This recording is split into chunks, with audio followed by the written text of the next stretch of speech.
উদ্ভ্রান্ত সেই আদিম যুগে স্রষ্টা যখন নিজের প্রতি অসন্তোষে নতুন সৃষ্টিকে বার করছিলেন বিধ্বস্ত, তার সেই অধৈর্যে ঘন ঘন মাথা নাড়ার দিনে রুদ্র সমুদ্রের বাহু প্রাচী ধরিত্রীর বুকের থেকে ছিনিয়ে নিয়ে গেল তোমাকে আফ্রিকা।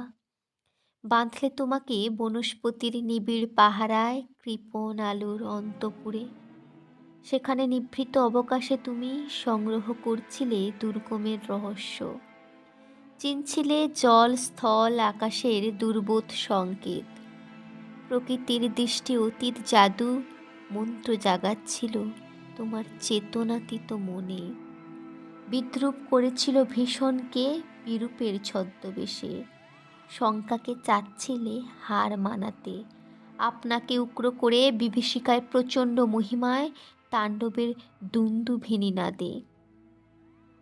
হায় ছায়াবৃতা, কালো ঘুমটার নিচে অপরিচিত ছিল তোমার মানব রূপ উপেক্ষার আবিল দৃষ্টিতে। এলো ওরা লোহার হাতকড়ি নিয়ে, নখ যাদের তীক্ষ্ণ তোমার নেকড়েচ্ছি।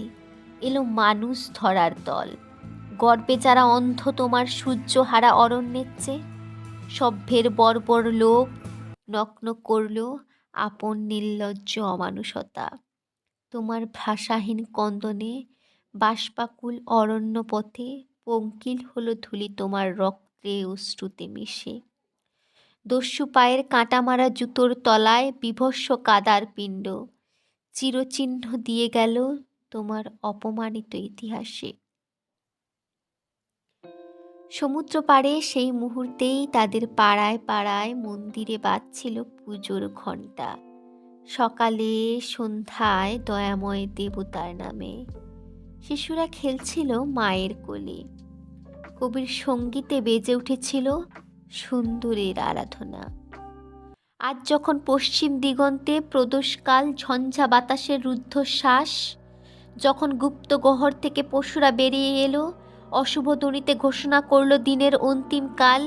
এসো যুগান্তের কবি, আসন্ন সন্ধ্যার শেষ রশ্মিপাতে দাঁড়া ওই মানহারা মানবীর দ্বারে।